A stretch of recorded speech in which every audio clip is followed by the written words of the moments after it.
जैसे कि sir doctor बाबा साहब अम्बेडकर की बात करूं तो मैंने ये देखा, उन्होंने ये भी बोला है सर कि मैं जन्मा जरूर हूँ हिंदू जाति में, बट मैं मरना पसंद नहीं मरूंगा नहीं। करूंगा। तो सर ये सब देख के सर ना मेरी प्रगति हो पा रही है, ना मेरा ब्रेन एक्सेप्ट नहीं कर पा रहा है कि मैं सनातन में जाऊं, कि मैं बौद्धिस्ट हो जाऊं। अब यहाँ आके मैंने देखा कि कौन जात कौन जात कौन जात, अस्त्र शस्त्र रखते इसलिए थे कि उनको खतरा रहता था कि ये हमारे संग कोई हमें मारपीट करे तो हम उन्हें काटेंगे।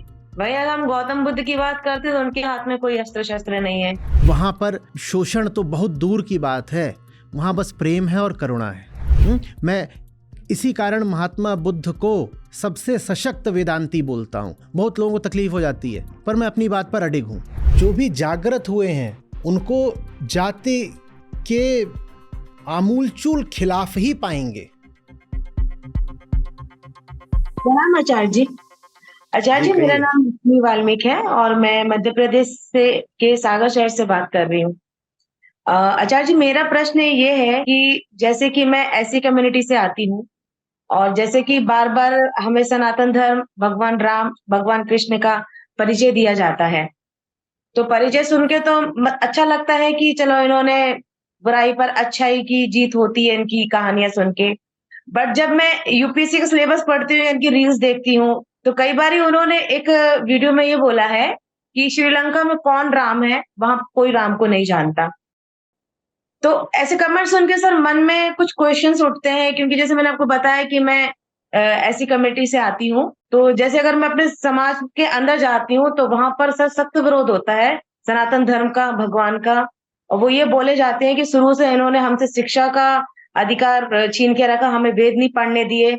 अगर कोई दलित शंभू ने इनका वेद शास्त्र सुना है तो उनके कान में शीशा पिघला के डाल दिया गया है।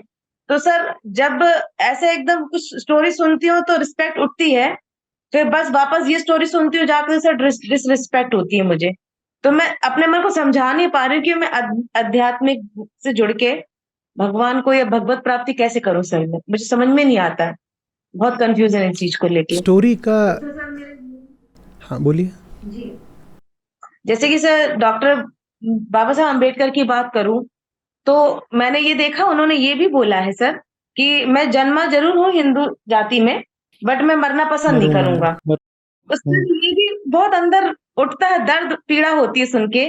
इतने महान अनुभवी जिन्होंने भारतीय संविधान लिखा, महिलाओं को शिक्षा का अधिकार दिया, जबकि हिंदू सनातनी धर्म की सुनूं तो वहां महिलाओं को वेद सुनने की वो नहीं थी परमिशन। तो सर ये सब देख के सर ना मेरी प्रगति हो पा रही है, ना मेरा ब्रेन एक्सेप्ट नहीं कर पा रहा है कि मैं सनातन में जाऊं, कि मैं बौद्धिस्ट हो जाऊं। आपने सुना होगा सर, बहुत सारे जो दलित थे वो बौद्धिज्म में कन्वर्ट हो गए हैं। तो ये सब चीजें सर जब चलती है ना तो मेरी लाइफ बहुत कंजेस्टेड हो गई है देख के। बट आपको जब सुनती हो सर, मेरे को सुकून भी मिलता है ये आध्यात्मिक ज्ञान सुन के। बहुत सारी व्यर्थ की चीज़ें इकट्ठा हो गई हैं, हाँ जी। इसलिए भीतर बड़ा कोलाहल मचा रहता है। उन चीज़ों की कोई ज़रूरत नहीं है। कथाएं धर्म में आवश्यक, अनिवार्य वगैरह थोड़ी ही होती हैं। कथाएं किसी के काम आ रही हों तो वो उनका उपयोग करे, नहीं तो कथाओं की कोई विशेष आवश्यकता नहीं है। शांति के, मुक्ति के, सच के रास्ते में कथा अगर अनुपयोगी हो रही है, बल्कि बाधा बन रही है, तो कथा के रास्ते से मंजिल की ओर जाना जरूरी है ही नहीं। कुछ नहीं हो, छोड़िए। राम किसी कथा के हिस्से थोड़े ही हैं। हाँ, जिन लोगों में देह भाव बहुत होता है, जो कि इंसान के सब दुखों का मूल कारण है, वो परम सत्य को भी देह रूप में ही देखना चाहते हैं। ये अच्छे से समझिएगा। हम कौन हैं? धर्म का अर्थ क्या है? हम वो हैं जो अपने होने से परेशान हैं। धर्म किस लिए है? ताकि हमारे भीतर जो लगातार बेचैनी बनी रहती है और अपने होने के वो बहुत सारे अलग अलग कारण ढूंढती रहती है, एक कारण हटा दो दूसरा कारण आ जाता है, उस बेचैनी को हटाना ही धर्म है। इतनी सीधी परिभाषा है, एकदम उलझने की जरूरत नहीं। और ये परिभाषा किसी एक मत की या संप्रदाय की नहीं है। आप जाएंगे, आप महात्मा बुद्ध से पूछेंगे वो यही बात बोलेंगे, आप ऋषियों से पूछेंगे वो यही बात बोलेंगे। यही बात सनातन है, जो सनातन है वही बात बौद्ध है, जो सनातन है वही बात वेदांत की है। सब कुछ अलग अलग थोड़े ही हो सकते हैं। अलग अलग तो सब हमारे खंडित मन में, संसार में होता है। सच्चाई की दुनिया में बात एक ही होती है, भले उसको कहने के तरीके अलग हों, ये हो वो हो। जो तरीका ऐतिहासिक सामाजिक कारणों से हमारे उपयोग का नहीं रहा है, उस तरीके की कोई विशेष आवश्यकता है ही नहीं। फिर समझाता हूं, हमें जो निर्गुण निराकार सत्य है, हमें वहां तक जाना है, क्योंकि हम दुखी ही सब तरह की सगुणता से हैं। सगुणता माने क्या?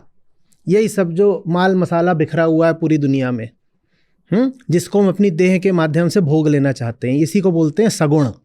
ये सब माल मसाला, ये भी माल मसाला, हम चाहते हैं इस माल मसाले को इस माल मसाले से भोग लें, भोगते भी हैं और बाद में पछताते भी हैं। कितना भी भोग लो चैन मिलता नहीं है, ठीक है ना। हम सगुण से परेशान हैं, इसलिए समझाने वालों ने कहा कि हमें निर्गुण चाहिए। नहीं तो निर्गुण कोई चीज़ नहीं है, इसको निर्गुण थोड़ी बोलते हैं। निर्गुण कुछ है थोड़ी कि उसको परिभाषा में आ जाएगा, या उसकी कोई जगह बता देंगे कि आसमान में बैठा है, कि धरती के नीचे बैठा है, कि दिल के अंदर बैठा है। निर्गुण कुछ भी नहीं होता। बात यह है कि हम सगुण से परेशान हैं। हम देहधारी हैं, देह माने पदार्थ, और हम पदार्थ को ही लीलने में पूरी ज़िंदगी बिता देते हैं और दुखी रह जाते हैं। भगवान बुद्ध का भी पहला सूत्र क्या है, पहला आर्य सत्य क्या है? कि दुख है सब कुछ, सर्वम दुखम। दुखी दुख है। तो धर्म दुख की समस्या का इलाज है, इसके अलावा धर्म नहीं है। किससे कहानियों को धर्म नहीं बोलते बिल्कुल भी, ये अच्छे से समझिए।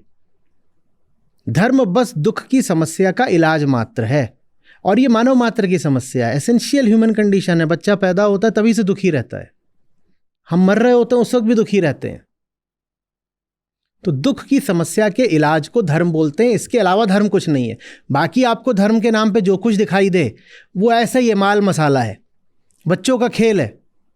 किसी ने सोचा मनोरंजन कर लें, किसी ने सोचा उत्पीड़न कर लें, वो सब धर्म बन गया।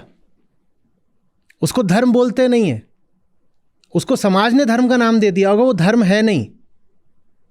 जिसको हम आमतौर पे धर्म बोलते हैं ना, ये हमें बहुत स्पष्ट होना चाहिए, वो धर्म है ही नहीं। क्योंकि धर्म बस एक चीज़ है, मैं भीतर से असंतुष्ट हूँ, मुझे संतुष्ट होना, इसको धर्म बोलते हैं। धर्म किसके लिए होता है? ये जो भीतर मैं बैठा है ना, अहम, धर्म इसके ही लिए होता है। तो उसकी संतुष्टि के काम को धर्म बोला जाता है। एकमात्र धर्म यही है, मैं भीतर से अतृप्त हूँ, अपूर्ण हूँ, मुझे संतुष्ट होना है, पूर्ण होना है, यही धर्म है मेरा, ठीक है। इसके अलावा कुछ नहीं धर्म होता, यही सनातन धर्म है। एस धम्मो सनातनो, इसी बात को कहा था, और कुछ भी नहीं। कि भीतर तुम जो अपूर्णता लेके बैठे हो और उसको मैं बोलते हो, वो सारी बात झूठी है, उसको शून्य करो, उस बात को हटाओ, या पूर्णता। यही बौद्ध मत है। वो कहते हैं हटाओ अपूर्णता, अपूर्णता को शून्य करो। वेदांत इसी को ऐसे कहता है, अपूर्णता को हटाओ, पूर्ण हो तुम। दोनों ही जगह बात अपूर्णता को हटाने की हो रही है, ठीक है। अब जब बात आती है धार्मिक प्रतीकों की, वहां पर यह देखिए कि उनका उच्चतम अर्थ क्या है। उच्चतम अर्थ, वो उच्चतम अर्थ लेना है हमें। नहीं तो इंसान क्या करता है कि हम अपने आदर्शों को, महापुरुषों को भी लाकर बिल्कुल अपने जैसा बना देते हैं, बिल्कुल अपने जैसा। और फिर हम कहते हैं देखो वो वही तो कर रहे हैं जो हम कर रहे हैं, तो हम जो कर रहे हैं हमें करने दो। ये गजब तर्क है। अगर बंदर किसी भगवान की रचना करेंगे तो निश्चित रूप से केलों का प्रसाद मांगता होगा कि नहीं होगा? और फिर बंदर कहेंगे देखो जो हमारा भगवान केले खाता है तो हम भी खाएंगे। वो ये नहीं कहेंगे कि इस भगवान को हम नहीं रचाया, वो कहेंगे देखो भगवान केले खाता है हम भी खाएंगे। हमें उन सब बातों से कोई मतलब नहीं है। हमें बहुत अच्छे से पता है कि कृष्ण का अर्थ है गीता का निष्काम कर्म, और नहीं कोई अर्थ है कृष्ण का। और राम का अर्थ है, इतनी बार बोलता हूं, इतना सुंदर है, निर्गुण सगुण दो से न्यारा, कहें कबीर सो राम हमारा। राम निरंजन न्यारा रे। ये जो परायापन है पूरी दुनिया से, जो चीज दुनिया की हो ही नहीं सकती, दुनिया से न्यारी है, उसको राम कहते हैं। दुनिया से इतनी न्यारी है कि संत कबीर, जिन्होंने जातिवाद पर एकदम हथौड़ा लेकर के प्रहार करे। उन्होंने कहा कि अरे वो सगुण तो है ही नहीं, वो निर्गुण भी नहीं है, जाओ, क्योंकि तुम निर्गुण बोल के भी उसको सगुण ही बना देते हो। निर्गुण भी नाम हो गया ना, सगुण का ही नाम हो सकता है, तो बोलो निर्गुण भी नहीं है। निर्गुण सगुण दो से न्यारा, कहे कबीर सो राम हमारा। ये न्यारापन, राम निरंजन न्यारा रे, न्यारा माने क्या? दुनिया से अलग।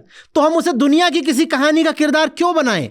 और लोगों ने बनाया होगा तो उनका कुछ हित होगा, कुछ उन्हें उसमें कुछ लाभ होता होगा, शायद होता हो लाभ, हमें नहीं पता। हमें यह पता है कि दुनिया में जो कुछ है वही हमारे दुख का कारण है। हमें कोई ऐसा चाहिए जो दुनिया से न्यारा हो। ये जो दुनिया से न्यारा है, इसको राम बोलते हैं, इसको राम बोलते। उस राम का लंका से, अयोध्या से, विभीषण से, रावण से और शंबूक से कितना वास्ता है बताइए? वो जो राम है जहां तक पहुंचने के लिए हमारा मन बेकरार रहता है, उसका क्या वास्ता है कथाओं से? हां, कथाएं किसी को उपयोगी लगती हों तो उसका स्वागत है, उपयोग करता रहे। पर कथाएं जिसके रास्ते की बाधा हो, उसको तो सीधे जो असली तत्व है, जिसको राम आपको नाम देना हो तो दें, नाम नहीं राम देना हो तो आप कोई और नाम दे लें। हमें तो अपना असली तत्व से रिश्ता जोड़ना है ना। ये दुनियादारी से हमें क्या लेना देना? आप बात समझ रही हैं?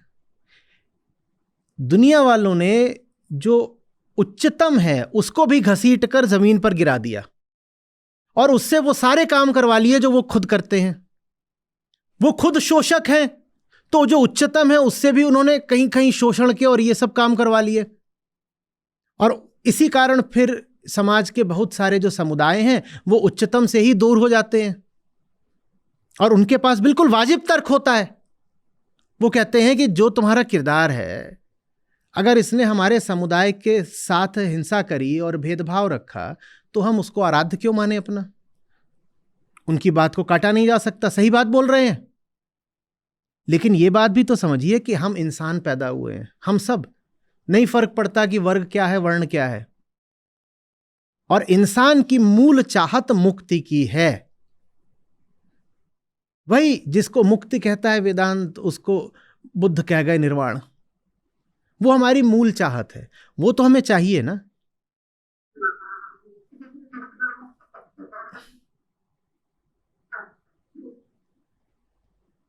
रुकिएगा, आवाज कट रही है, क्या हो रहा है उनकी ओर से? रुकिएगा।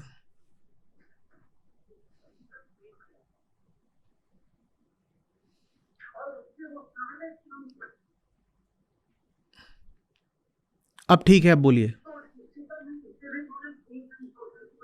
नहीं, ये मेरी ही आवाज है क्या?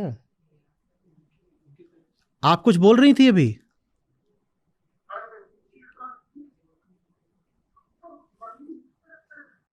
अनम्यूट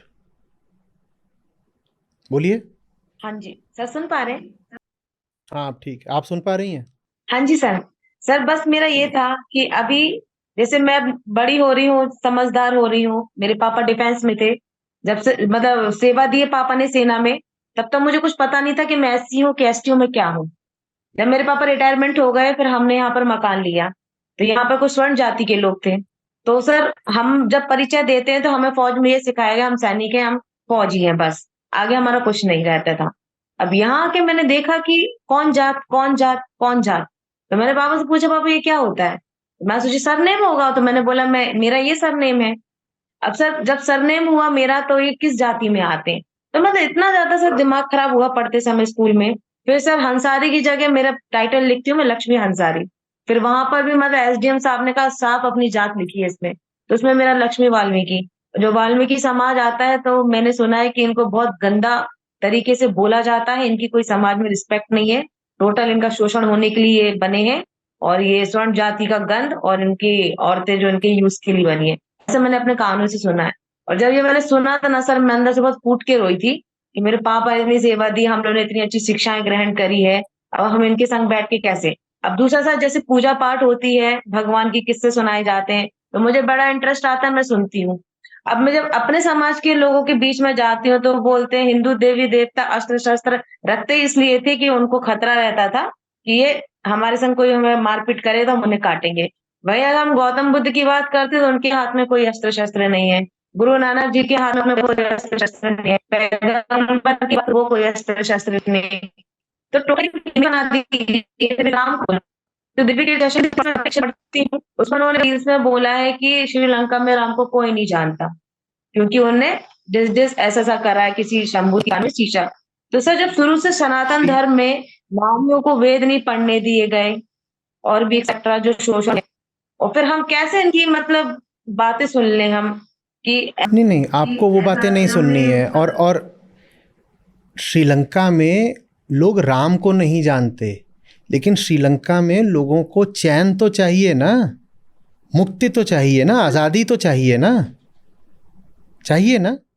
हाँ, वही जो हमको चाहिए, हाँ वही जो हमको चाहिए, उसको कभी निर्वाण बोल देते हैं, कभी मुक्ति बोल देते हैं, और कभी राम बोल देते हैं, कभी उसको गॉड भी बोल देते हैं।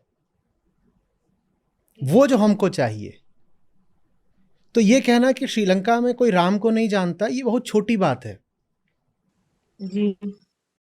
हम सबको एक ही तत्व चाहिए। उस तत्व को आप नाम अलग अलग दे सकते हैं।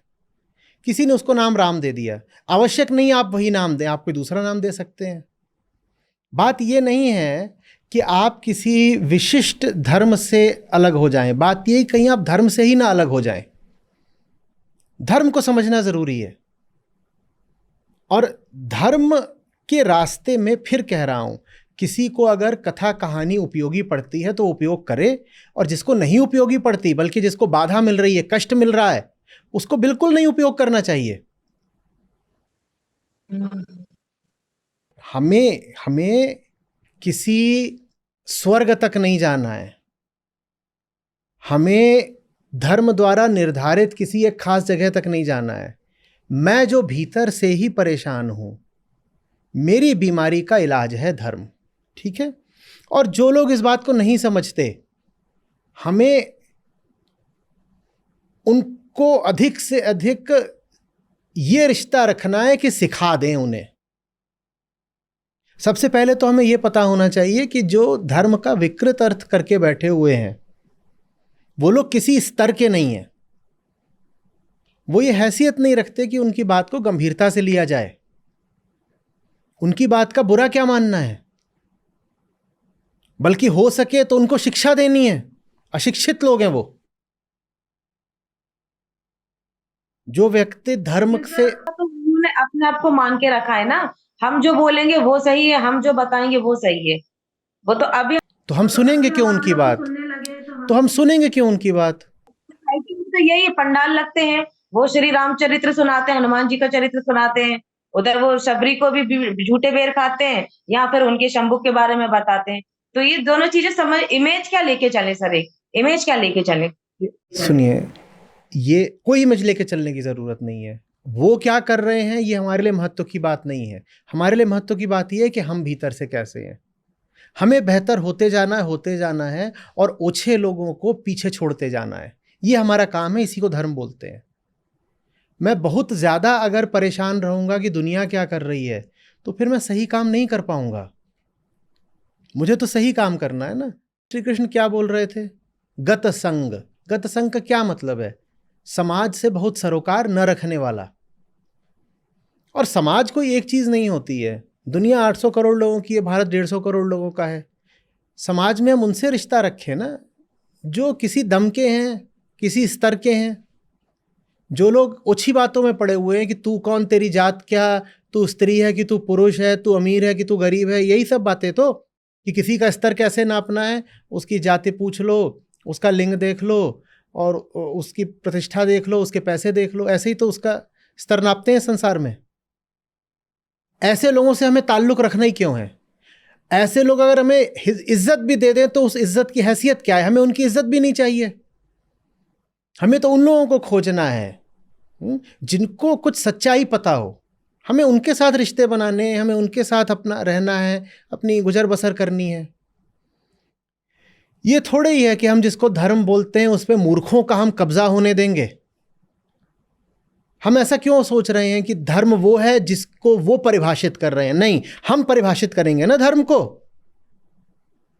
उन्होंने तो धर्म को ऐसे ही परिभाषित किया है कि किसी को निचली जाति का बोल दो, उसका शोषण कर दो, स्त्रियों को एक छोटे से दायरे में कैद कर दो, जीवन को जानने पर जोर नहीं है, तमाम तरह की नैतिकताओं और वर्जनाओं पे सारा जोर है। उन्होंने तो धर्म को ही परिभाषित कर दिया, उनके देखे धर्म यही है, बस 100 तरह के अंधविश्वास उनके नाम से धर्म है, यही है ना। आप किसी तथाकथित धार्मिक आदमी से मिलो तो कैसे पहचाना जाएगा? अंधविश्वासी होगा, रूढ़िवादी होगा, सोच नहीं पाता होगा, बस ऐसे ही जो प्रथा परंपरा चल रही है उसका अंधानुकरण कर रहा होगा, यही है ना। तो हम इन लोगों को धर्म पर कब्जा क्यों कर लेने दें, इन मूर्खों को? आप भी इंसान हैं, हम। कट गई आवाज। अगर सर आपने सर पंडालों में देखा होगा कुछ बड़े बच्चे। मैं नहीं जाता पंडाल में, मैं क्यों देखूंगा? नहीं जाता ना मैं पंडाल में, आप भी क्यों जाते हो? सर हम नहीं जाते, हमने देखा है पढ़े लिखे बच्चे। अरे क्यों देखा है? करते हैं ना, तो वैसे यहीं पे बात अटक जाती है ना। आप क्यों देख रहे हो वो सब कुछ? इतनी मूर्खताएं हो रही हैं, हम नहीं देखते ना। देखिए, वो आपको कुछ बोलते हैं, बुरा बोलते हैं तो बुरा लगता है ना आपको। हमें दिन में दर्जनों में नहीं, सैकड़ों में नहीं, हजारों में गालियां आती हैं, और आपने जितनी भी गालियां खाई होंगी, ठीक है ना, आप अपना पूरा कुल कुनबा खानदान इकट्ठा कर लीजिए, दोस्त यार भी इकट्ठा कर लीजिए, सब उन्होंने साल भर में जितनी गालियां खाई होंगी, अपशब्द सुने होंगे या ताने सुने होंगे, उनसे ज़्यादा ताने और अपशब्द मैं एक दिन में सुनता हूं। तो मैं क्या करूं? मैं उसको मन पे लेके चलता रहूं? नहीं, मैं उनको हटा देता हूं, मैं ब्लॉक कर देता हूं, मैं आगे बढ़ता हूं। मुझे आपसे बात करनी है ना। मैं ऐसों से क्यों बात करूं जो मूर्ख भी हैं और आत्मविश्वासी भी हैं? उन्हें अपनी मूर्खता पे बड़ा भरोसा है। मुझे उनके साथ थोड़ी समाज बनाना है। मुझे ऐसों के साथ जाना है ना जो सचमुच आगे बढ़ने में रुचि रखते हों। ये हमेशा के लिए बना लीजिए। जो आपको नीचा दिखा रहा है ना, वो खुद नीच है। जो अच्छा और ऊंचा आदमी होता है किसी स्तर का, वो दूसरे को दबा सकता ही नहीं है। जो आपको जन्म के या लिंग के आधार पर नाप रहा हो, वो आदमी किसी हैसियत का नहीं है, उसकी बात का बुरा नहीं मानते, आगे बढ़ जाते हैं और प्रयास ये करते हैं कि इसके संपर्क में जितना कम आना पड़े उतना अच्छा है। और धर्म वो बिल्कुल भी नहीं है जो इन्होंने चला रखा है। इन्होंने मूर्खता चला रखी है, तो हम ये नहीं कहेंगे कि धर्म बुरा हो गया। वो फिर हो जाता है throwing the baby out with bath water. कि भूसे के साथ, भूसे के बीच में कुछ हीरे भी थे, वो भी बाहर फेंक दिए। ऐसा तो हम नहीं करते ना। तो जो असली चीज है हमें उसको बचा के रखना है और मूर्खों को दूर हटा देना है। असली चीज है, सचमुच है। जिस हम वेदांत की बात कर रहे हैं उसमें जातिवाद के लिए कोई स्थान नहीं, ठीक है। मुक्तिका है, उपनिषद है, वो 108 उपनिषदों की सूची देती है। वो 108 उपनिषद प्रामाणिक हैं, उनमें नाम आता है वज्रसूची उपनिषद या वज्रसूचिका उपनिषद बोलते हैं। वो छोटा सा उपनिषद है, वो समर्पित ही इस बात पर है कि जाति झूठ है, झूठ है, झूठ है। ये बोलता है वेदांत। ये वेदांत का धर्म है। जनता ने अपना झूठा धर्म चला रखा है, इसमें वेदांत की क्या गलती? वो जो जनता ने चला रखा है, वो जनता को मुबारक हो, लेके बैठे रहे अपना। बात समझ रहे हैं? जो वैदिक धर्म है, जिसका दर्शन वेदांत है, उसमें आपको बस एक चेतना जाना गया है, और मुक्ति का अर्थ है चेतना की छटपटाहट को दूर करना। जाति को तो नाम लेकर के, लिख करके बोला गया है कि झूठी बात है। समाज चलता है वर्णाश्रम धर्म पर, और आप अष्टावक्र गीता के पास जाएंगे, ऋभु गीता के पास जाएंगे, वहां बार बार कहते हैं कौन सा वर्ण, कौन सा आश्रम, सब झूठ है। बात समझ रहे हैं? तो जिसको आप हिंदू धर्म बोलते हैं ना, उसके दो पहलू हैं। एक वो पहलू जो हमको समाज में अक्सर दिखाई देता है, और दूसरा वो जो सचमुच हिंदू धर्म है, सनातन धर्म है, पर जिसको बहुत कम लोग जानते हैं। समाज अपने विकृत धर्म को सनातन धर्म बोल रहा है। यह समाज की बदतमीजी है कि आप जिस चीज पर चल रहे हो आपने बोल दिया यही सनातन धर्म है। समाज जिस चीज पर चल रहा है वो सनातन धर्म है ही नहीं। जो असली सनातन धर्म है वो अच्छा है, आप निश्चिंत रहिए। वहां पर शोषण तो बहुत दूर की बात है, वहां बस प्रेम है और करुणा है। मैं इसी कारण महात्मा बुद्ध को सबसे सशक्त वेदांती बोलता हूं। बहुत लोगों को तकलीफ हो जाती है, पर मैं अपनी बात पर अडिग हूं। मैं कहता हूं वेदांत को अगर किसी ने सचमुच समझा वो थे बुद्ध। जितने लोग अपने आप को वेदांती बोलते रहे वो भी नहीं वेदांत को समझ पाए। वेदांत को सचमुच तो बस बुद्ध ने ही समझा है। और उनके बाद मैं कहता हूं कि उनके बाद फिर नंबर लगता है संत कबीर का।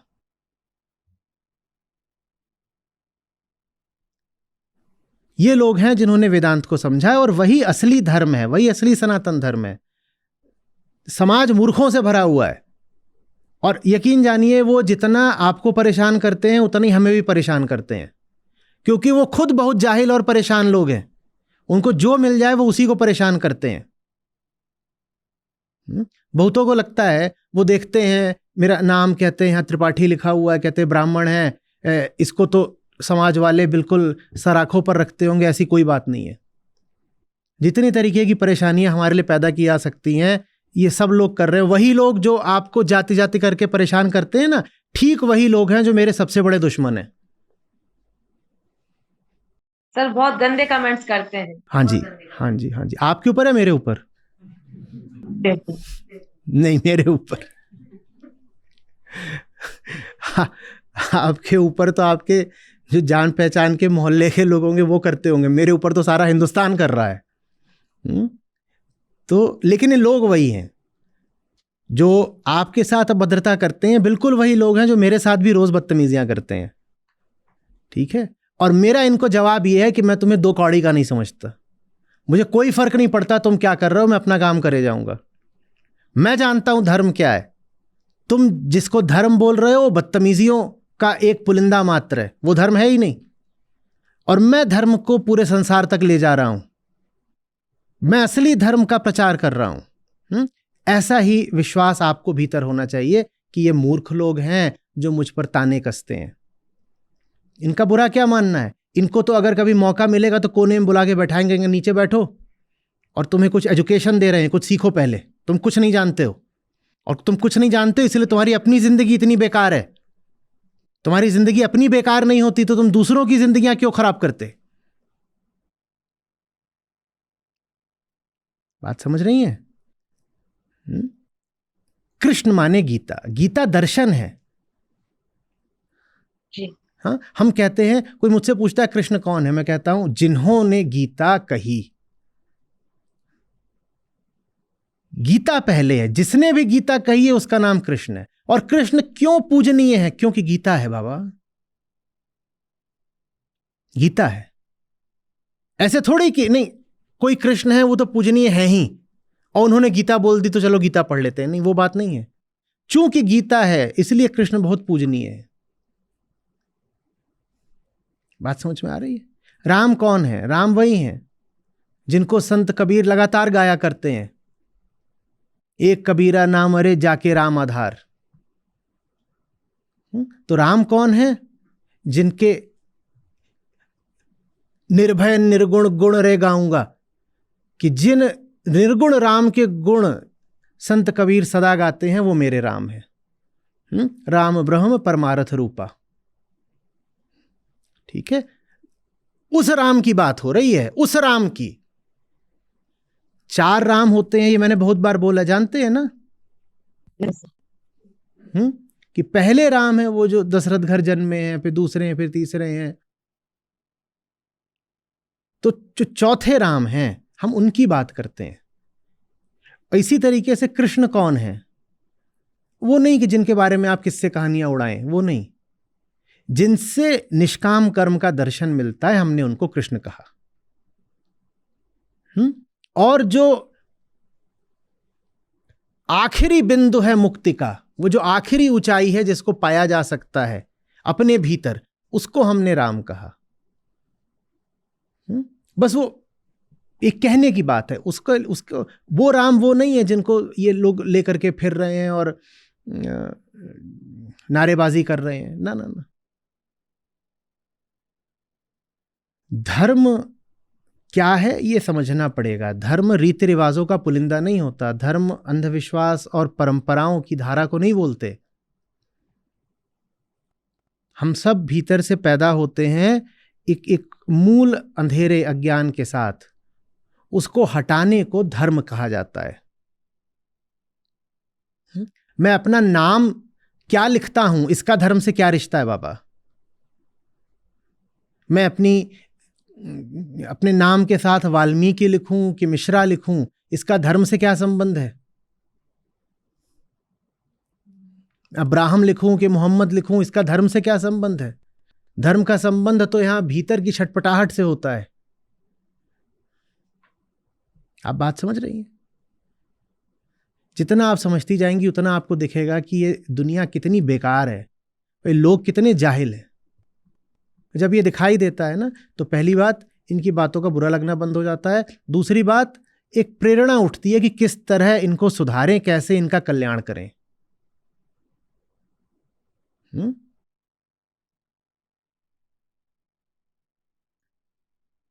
अभी शुरुआत के लिए हाँ, समाज में जाके सर उन बच्चों पे काम करना चाहती हूँ जो आप देख रहे हो ना, कहीं पर राम की कमेटी जय भीम की कमेटी हो गई,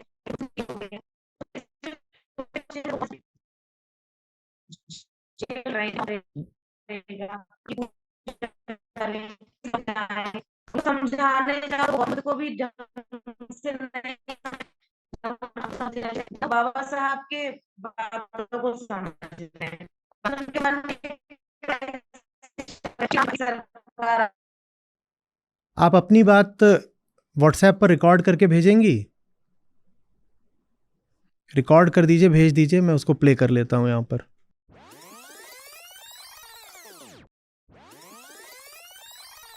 फिर से बोलिएगा। अच्छा, आप जो बोल रही हैं ना, एक बार मोबाइल में रिकॉर्डर भी ऑन कर लीजिए थोड़ा सा। नहीं होता तो उसको भेज दीजिएगा। अच्छा अच्छा, यही मोबाइल है। अच्छा बोलिए। ये क्या लिखती सर? हाँ, अब जो न्यू जनरेशन आ रही है सर, मैं तो 35-36 और मेरा एक बेटा भी है, वो बड़ा है।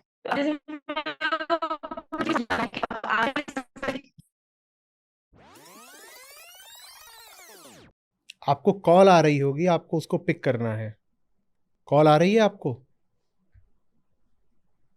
उसको कनेक्ट कर लीजिए।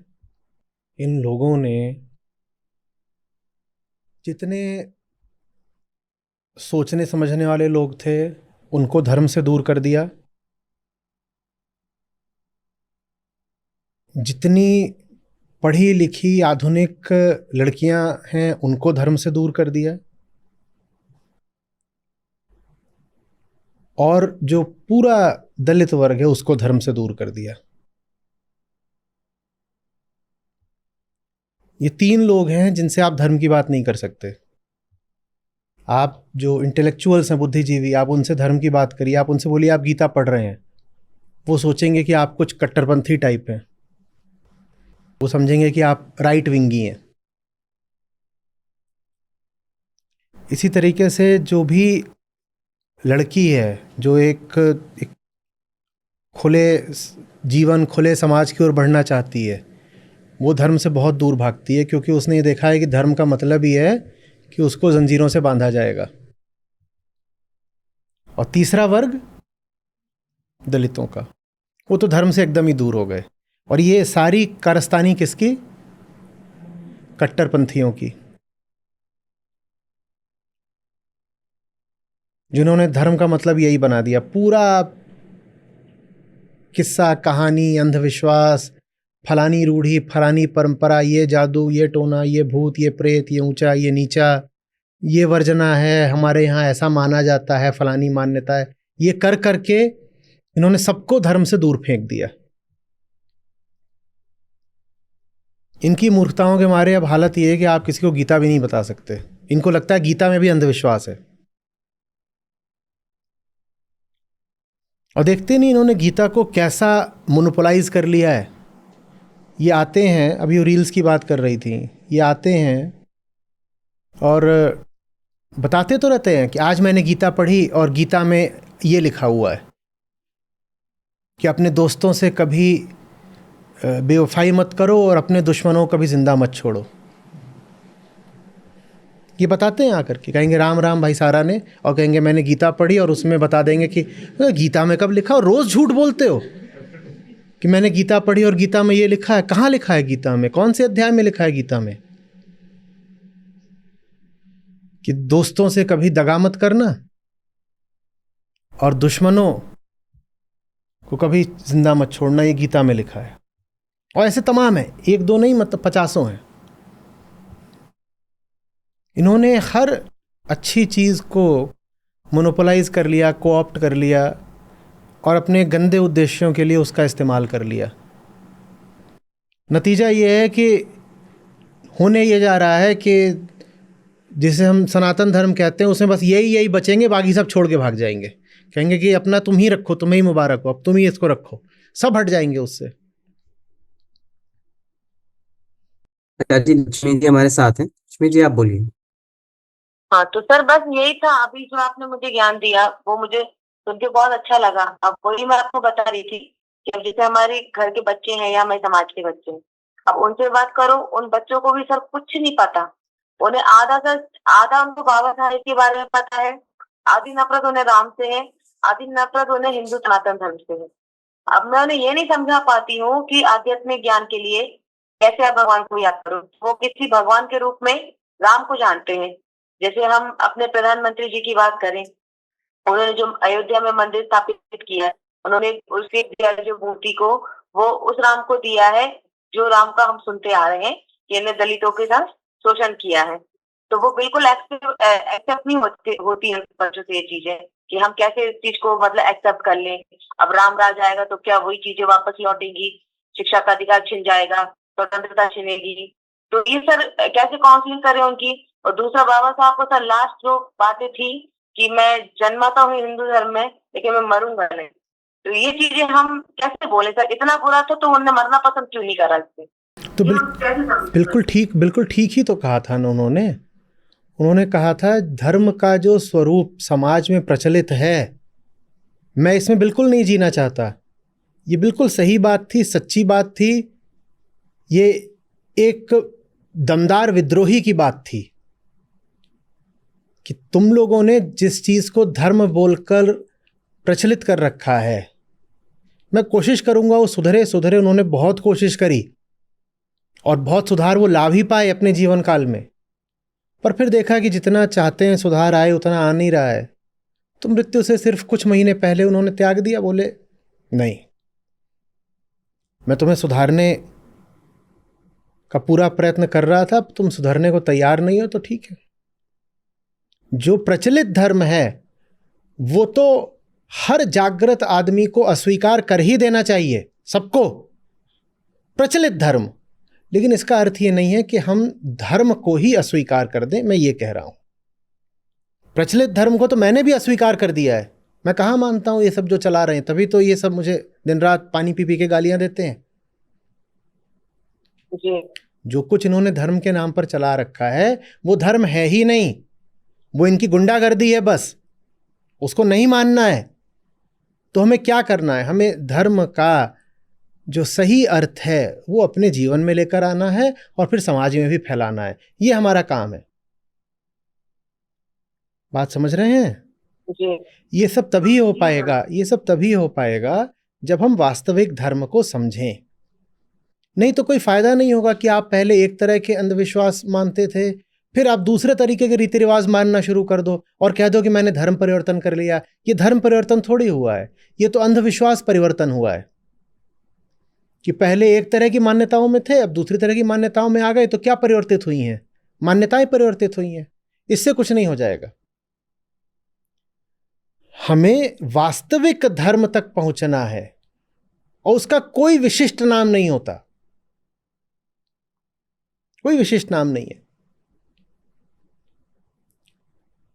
उसी वास्तविक धर्म को समझने के लिए हम एक छोर पर वेदांत को लेकर चल रहे हैं तो दूसरे छोर पर बौद्ध दर्शन को लेकर के चल रहे हैं।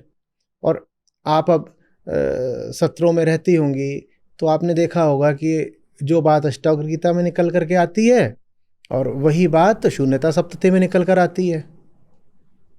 बिल्कुल सर, जैसे ही हम अंदर घुसते हैं ना ज्ञान में, तो समझ में यही आता है कि एक ही चीज है, एक ही पावर है। वो जो अंदर वाला है ना, वही सिर्फ धर्म है। जो बाहर वाला, इसको धर्म नहीं बोलिए। ये जो बाहर वाला है ये बदतमीजी है, बकवास है, इसको धर्म नहीं बोलते। ये तो इन लोगों की गुंडागर्दी है कि इन लोगों ने इन बाहर वाली जो चीज़ें हैं, पारिधिक, हाँ, सतही चीज़ें, इन्होंने इन्हीं चीज़ों को धर्म का नाम बना दिया कि हम फलाने कपड़े पहनते हैं, इसका नाम धर्म है। हम फलाने दिन व्रत उपवास या रोज़ा रखते हैं, इसका नाम धर्म है। ये थोड़ी धर्म होता है। ये तो धर्म के साथ खिलवाड़ है, गुंडागर्दी है।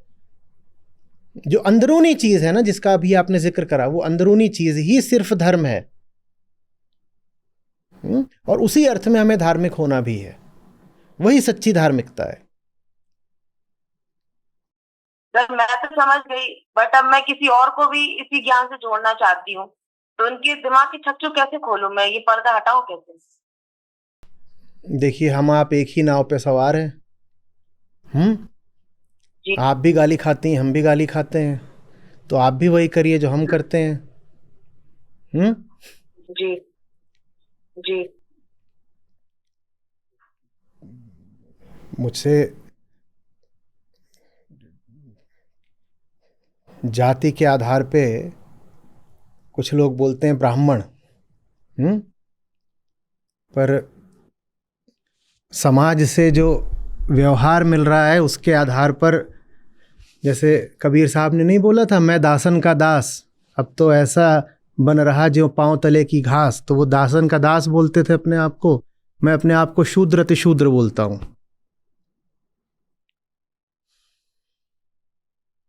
तो हम और आप एक ही नाव में सवार हैं। और उस नाव में हम हैं और आप हैं, और जो मूर्धन्य ज्ञानी थे संत कबीर जैसे, वो सब लोग भी हैं। ठीक है? हाँ, तो मिलजुल करके चप्पू चलाएंगे और उस पार पहुंच जाएंगे।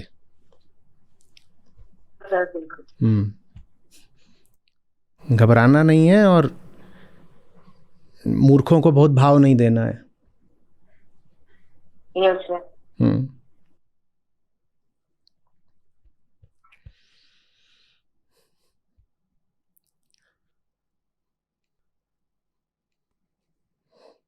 भागिएगा मत देवी जी, बहुत श्रम कर रहा हूं आपके लिए ही। ठीक है? डटी रहिएगा।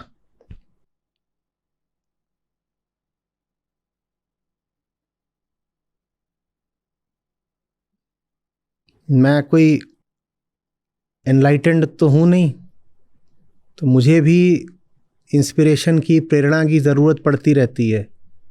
जिनके लिए मेहनत कर रहा हूं, अगर वो टूटते दिखाई देते हैं, हटते दिखाई देते हैं, तो फिर मेरी भी ऊर्जा कम होने लगती है। एक हताशा भी आती है थोड़ी, और चिढ़ भी आती है। ऐसा भी भाव आता है कि क्यों करें, किसके लिए करें, खत्म करो सब कुछ। ठीक है? तो ये मेरी सारी मेहनत, सारा काम सब आपके लिए ही है। डटी रहिएगा। बिल्कुल सर, मैं तो चाह रही थी कि सबको बताऊं, लेकिन बस वही चीजें आती, लेकिन मैं तो समझ गई अच्छी चीजें, और समझाने का प्रयास भी मेरा चल रहा है यहाँ पर सभी को, कि जो चीजें फैला रहे धर्म गुरु उसकी ना सुने, और जो सही चीजें वो पकड़े।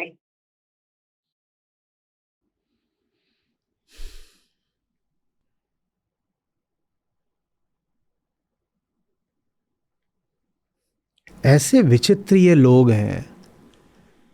सबसे पहले तो तुमने सदियों तक करा है गलत आचरण, करा है दुर्व्यवहार, करा है शोषण। मानो ना इस बात को, पहले तो मानने को तैयार नहीं। और दूसरी बात, जो अतीत में करते आए हो, इच्छा तुम्हारी यही है कि तुम आज भी वही काम करो।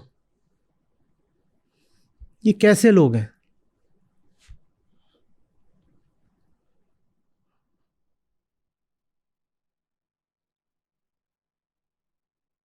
और आत्मविश्वास कूट कूट के भरा हुआ है कि हम जो कर रहे हैं वही बिल्कुल ठीक है। समझाने जाओ, सुधारने जाओ तो सुनते नहीं। सुनते हैं पर बड़ा रेजिस्टेंस देते हैं।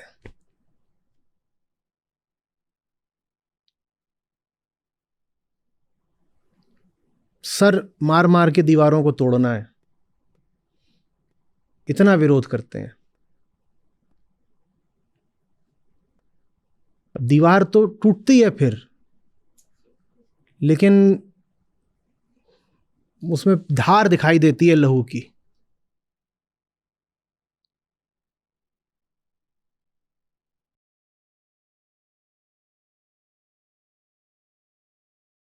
और ये सब करके मिल क्या गया? मिला कुछ भी नहीं है।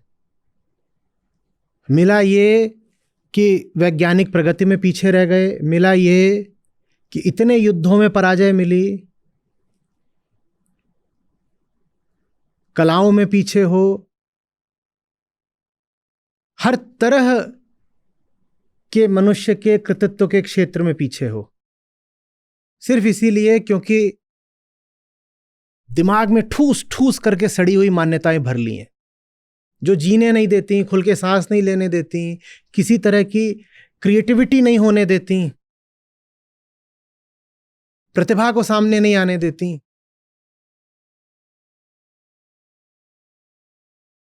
प्रेम का कोई स्थान ही नहीं है।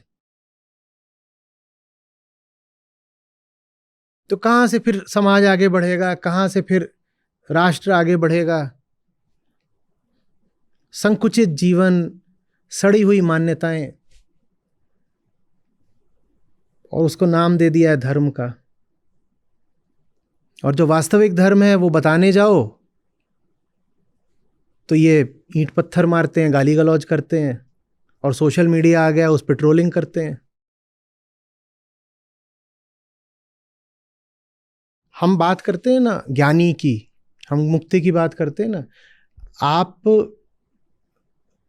का अज्ञान हट रहा है कि नहीं हट रहा है, उसको जांचने का एक अच्छा तरीका ये भी है कि जाति नाम का शब्द आपके दिमाग से कितना हटा। जितना आपके दिमाग से अज्ञान हटेगा, उतना ही आपके दिमाग से ये जाति नाम का शब्द हटेगा। और जब तक आप जाति को महत्व दे रहे हो, तो जितना महत्व आप जाति को दे रहे हो, उतना ही महत्व आप अपनी मूर्खता को दे रहे हो। कोई बोले कि मैं बिल्कुल अब ज्ञानी हो गया हूं, चेतना चढ़ गई है आसमान में, मुक्त पुरुष हो गया हूं, लेकिन जात पात पे अभी पूरा व्यवहार है हमारा, तो समझ लो पाखंडी है बस। तो अपने आप को जांचना और नापना हो तो अपने दिन भर के घरेलू सामाजिक व्यवहार में नाप लीजिएगा कि जाति आपके लिए कितना अर्थ रखती है। कोई काम नहीं आई आपके गीता, व्यर्थ हो गए आप पर उपनिषद, अगर अभी भी आपको जाति महत्व की चीज लगती है तो।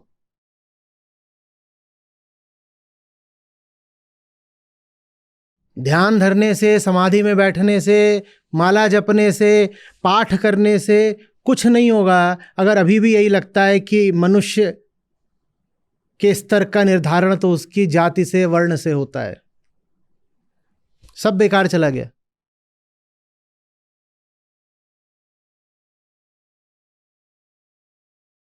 और कितनी अजीब बात है कि जो लोग अपने आप को जितना धार्मिक बोलते हैं, आमतौर पे वो उतने ज्यादा जातिवादी होते हैं। इसी से पता चलता है कि जो हमारा लोक धर्म है, जो समाज में प्रचलित धर्म है, वो कितना नकली है। हमारा धर्म अगर असली होता तो जैसे जैसे आदमी धार्मिक होता जाता, वैसे वैसे उसके मन से जाति हटती जाती। पर उल्टा है, कोई आदमी आपको मिले वो कहे मेरा धर्म से कुछ लेना देना नहीं, मैं नास्तिक हूं, वो तो हो सकता है कि जातिवादी ना हो, लेकिन इस बात की संभावना बहुत कम है कि कोई आपको धार्मिक आदमी मिले, बोले मैं बड़ा धार्मिक हूं, चंदन टीका करता हूं, वो जातिवादी ना हो। इसकी संभावना बहुत कम है। इसका मतलब यही है कि धर्म नकली है हमारा। सच्चा धर्म तो जाति को लात मारता है। सच्चे धर्म में देह के लिए कोई स्थान नहीं, तो जो चीज देह के जन्म से मिलनी हो उसका क्या स्थान हो जाएगा। सच्चा धर्म तो बहुत वैज्ञानिक और तार्किक होता है। दो लोग जन्म लेते हैं, उनके शरीर में अंतर ही कितना है विज्ञान की दृष्टि से देखो तो तुमने कैसे दोनों में भेद कर दिया कि एक जन्म से ऐसा, एक जन्म से वैसा है। एक आदमी का खून तुम दूसरे आदमी को चढ़ा देते हो, जाति देखते हो क्या? एक का गुर्दा निकाल करके दूसरे में लगा देते हो तो जाति देखते हो? देखते हो? तो शरीर में तो नहीं अंतर होता।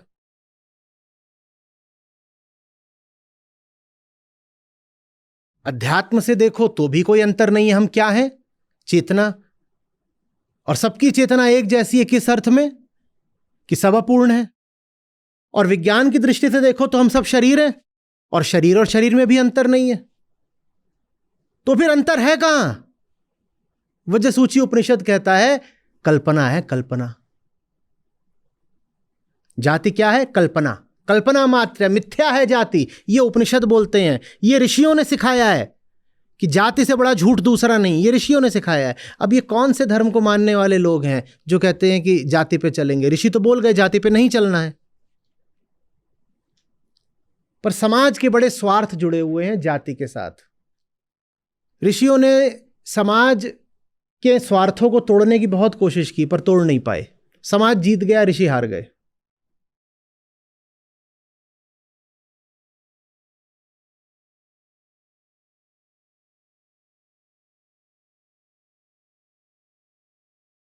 समाज द्वारा विकसित शोषण का एक उपकरण है जातिवाद प्रथा।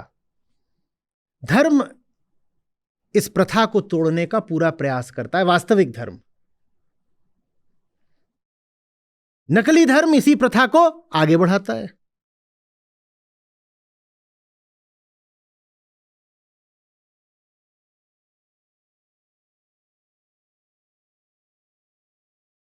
कितनी बार बोलूं, ये बात 100 बार बोली जा चुकी है।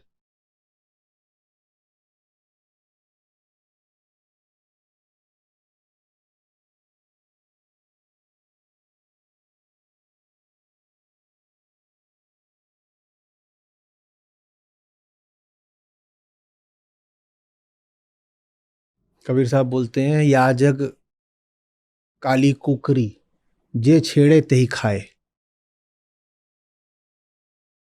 बोलते हैं ये जगत जो है ना, इसको समझाने जाओ तो समझता कुछ नहीं, उल्टे उल्टे पलट के तुमको काट लेता है। बोलते हैं ये जो जगत है ये काली कुतिया जैसा है, इसको छेड़ोगे तो तुम्हें काट लेगा। कितनी बार उन्होंने गाया है कि इतना समझा रहे हैं पर जग बौराना, ये नहीं समझता।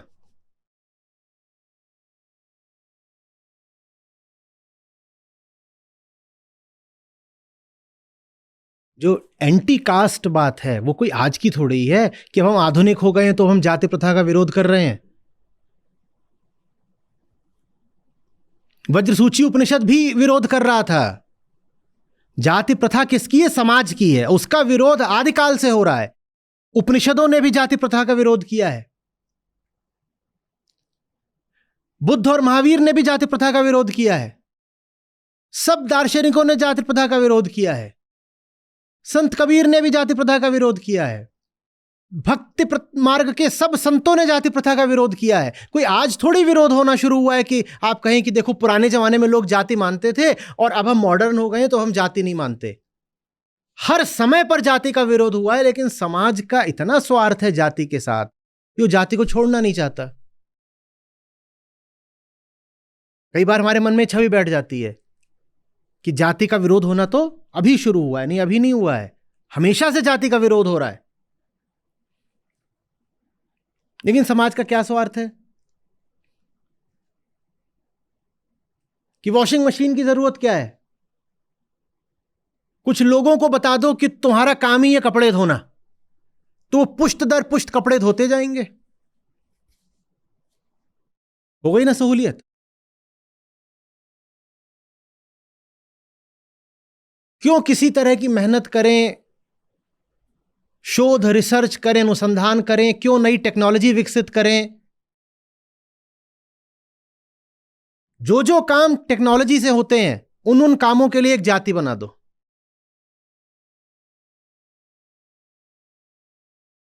कपड़े साफ करने की एक जाति है, जूतों की एक जाति है, बाल काटने की एक जाति है।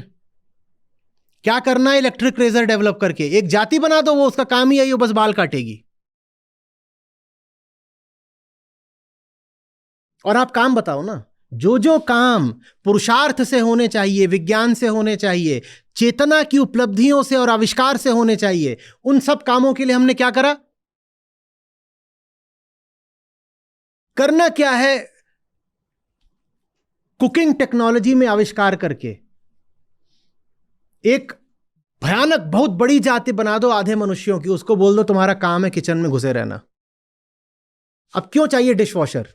औरत है तो। डिश वॉशर का आविष्कार करने की जरूरत क्या है?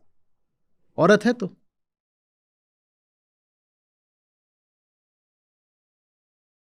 क्या जरूरत है स्मोकलेस स्टोव का आविष्कार करने की? पहले पता है ना, वो चूल्हे में बनता था और औरतें सब अंधी हो जाती थी। क्यों? वही धुआं। क्या जरूरत है टेक्नोलॉजी को आगे बढ़ाने की? औरत को लगा रखा है, वो कर रही है। और अगर वो औरत बेकार हो जाएगी तो बहुपत्नी प्रथा चला दो। एक औरत बेकार हो गई, उससे कम उम्र की एक कुंवारी कन्या ले आओ, बढ़िया। और अच्छा है, मजा आ गया। और बहाना और मिल गया कि ये तो अंधी हो गई है, तो इसलिए अब हम जाकर के एक षोडशी 16 साल की कन्या ब्याह लाए हैं। ये समाज का काम है, ये समाज का इसमें स्वार्थ रहा है बाबा। ये धर्म का काम नहीं है। समाज के काम को धर्म का काम क्यों समझ रहे हो? धर्म पर लांछन मत लगाइए। ये मत सोचिए कि जाति प्रथा धर्म से आ रही है। धर्म ने तो जान लगा दी है जाति प्रथा को तोड़ने के लिए, पर समाज के न्यस्त स्वार्थ। सस्ते में काम चल रहा है, उसको पैसा देने की भी जरूरत नहीं बहुत। उसको बोलो कि तेरा पुश्तैनी काम है, तू यही कर, तू बना ही इसीलिए।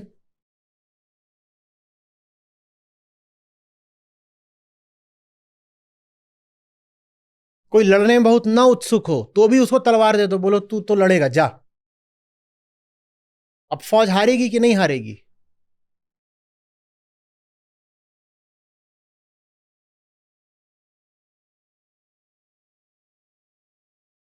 किसी के पास न बुद्धि, न मेधा, न प्रतिभा, न रुझान, पर उसको बोल दो कि तू तो फलाने वर्ण में पैदा हुआ है तो तू तो शिक्षक बनेगा ही बनेगा। अब वो कौन सी शिक्षा देगा?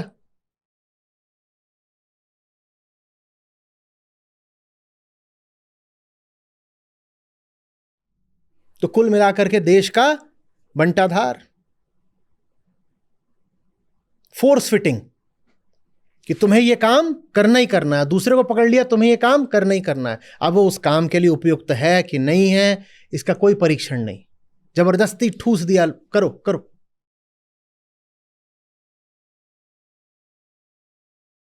ऐसे कोई समाज चलता है?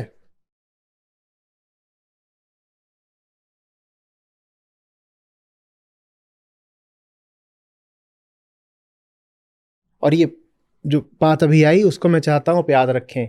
एंटी कास्ट मूवमेंट मॉडर्न नहीं है। एंटी कास्ट मूवमेंट उतने ही पुराने हैं जितने उपनिषद। जो वेदांत पढ़ेंगे तो पाएंगे कि पहला एंटी कास्ट मूवमेंट तो वेदांत के अंदर ही घुसा हुआ है। वेदांत खुद पहला एंटी कास्ट मूवमेंट है, और उसके बाद लगातार वो चलता ही रहा है। पर मूर्खों का हमेशा बहुमत रहता है, वो नहीं माने।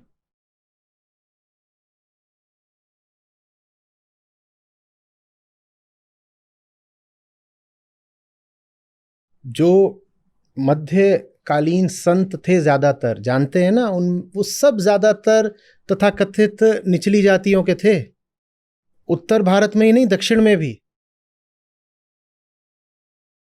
आप तमिलनाडु के जो संत थे 5वीं से 10वीं 11वीं शताब्दी तक, आप उनका पढ़ेंगे, अलवार संत वगैरह, तो आपको पता चलेगा ये सब।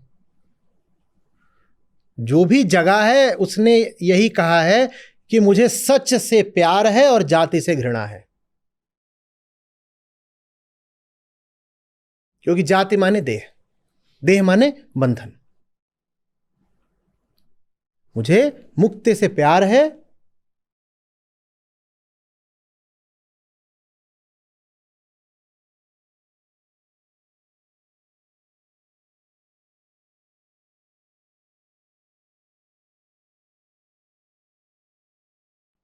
पूरब की तरफ जाएं तो वहां पर, पश्चिम की तरफ थोड़ा, तो वहां राजस्थान में मीराबाई हैं जो संत रैदास के चरणों में बैठ गई हैं।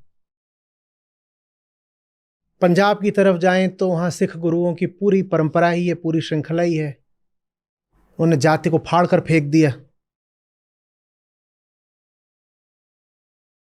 गंगा के तटवर्ती इलाकों में आए तो वहां संत कबीर से बड़ा नाम दूसरा नहीं है।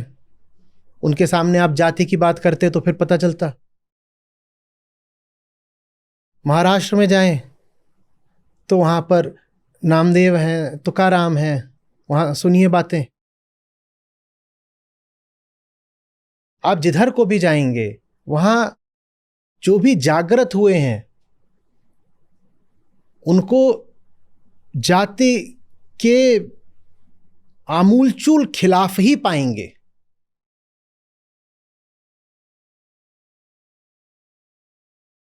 लेकिन फिर भी हम ऐसे जबरदस्त लोग हैं कि हमने जाति छोड़ी नहीं।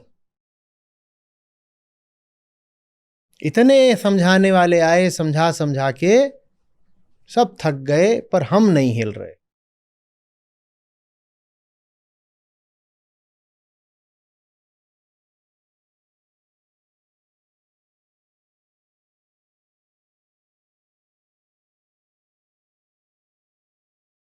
जो पूरा इंडियन रेनेसा था, आधुनिक युगीन, हाँ, जो राजा राम मोहन रॉय से शुरू होता है और बाबा साहब डॉक्टर अंबेडकर तक आता है, उसमें आप गिनोगे, बल्कि और उसमें महात्मा ज्योतिबा फुले, वहां से उसको शुरू मानना चाहिए।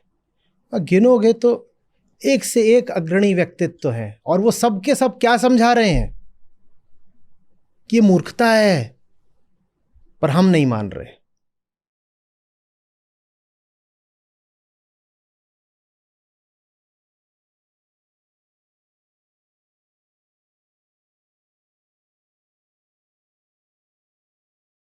महात्मा गांधी बोल गए, जिनको तुम कह रहे हो कि वो जन नीचे के हैं, मैं तुमसे कह रहा हूं कि वो जन सर पे बैठा हो, वो हरिजन है।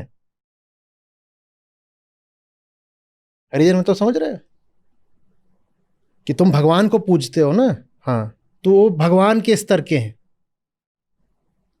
उनको सीधे यही मानो कि ये मालिक का बंदा है। हम नहीं सुधर रहे। लेकिन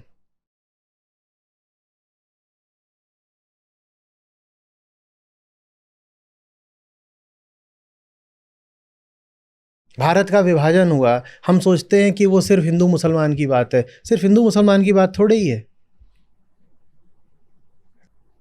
वो जितनी हिंदू मुसलमान की बात है, उससे ज्यादा वो दलितों के शोषण की बात है।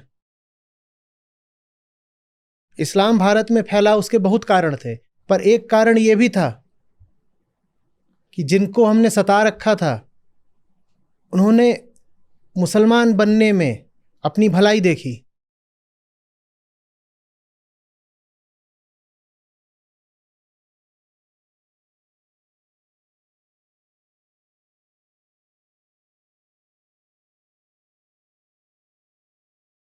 जाति ने भारत देश को कितने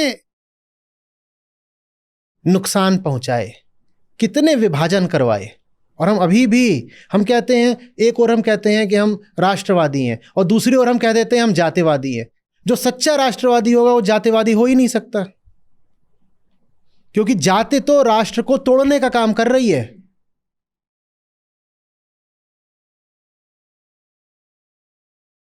और ये आप पाते हैं कि नहीं कि जितने लोग ज्यादा नारा लगा रहे हों देशभक्ति का, बहुत संभावना है कि ये लोग भयंकर जातिवादी भी होंगे। ये कौन सा राष्ट्रवाद है जो जातिवाद के साथ चल रहा है, बताओ तो। जी।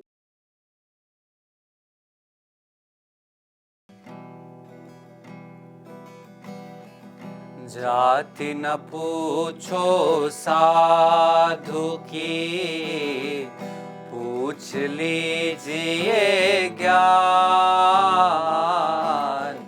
जाति न पूछो साधु की, पूछ लीजिए ज्ञान।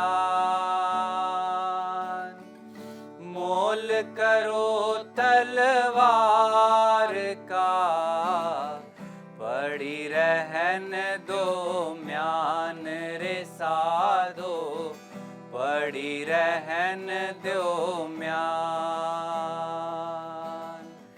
जाति न पूछो साधु की, पूछ लीजिए ज्ञान।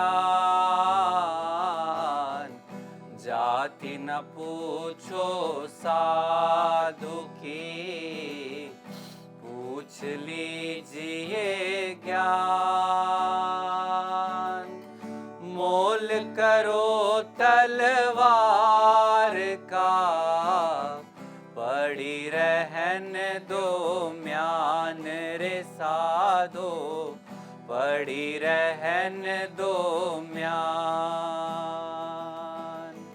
कबीरा कुआं एक है, पानी भरे अनेक।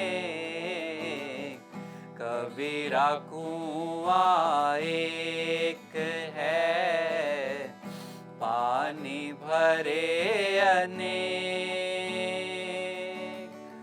बर्तन में ही भेद है, पानी सब में एक रे साधो, पानी सब में एक। कबीरा कुआं एक है, पानी भरे अनेक। कबीरा कुआं एक है, पानी भरे अनेक। बर्तन में ही भेद है, पानी सब में एक रे साधो, पानी सब में एक। बूंद एक मल मूत्र, एक चाम एक गुदा। एक बूंद एक मल मूत्र, एक चाम एक गुदा। एक ज्योति से सब उत्पन्ना, कौन बामन कौन शूद्र साधो, कौन बामन कौन शूद्र। एक बूंद एक मल मूत्र, एक चाम एक गुदा। एक बूंद एक मल मूत्र, एक चाम एक गुदा। एक ज्योति से सब उत्पन्ना, कौन बामन कौन शूद्र साधो, कौन बामन कौन शूद्र।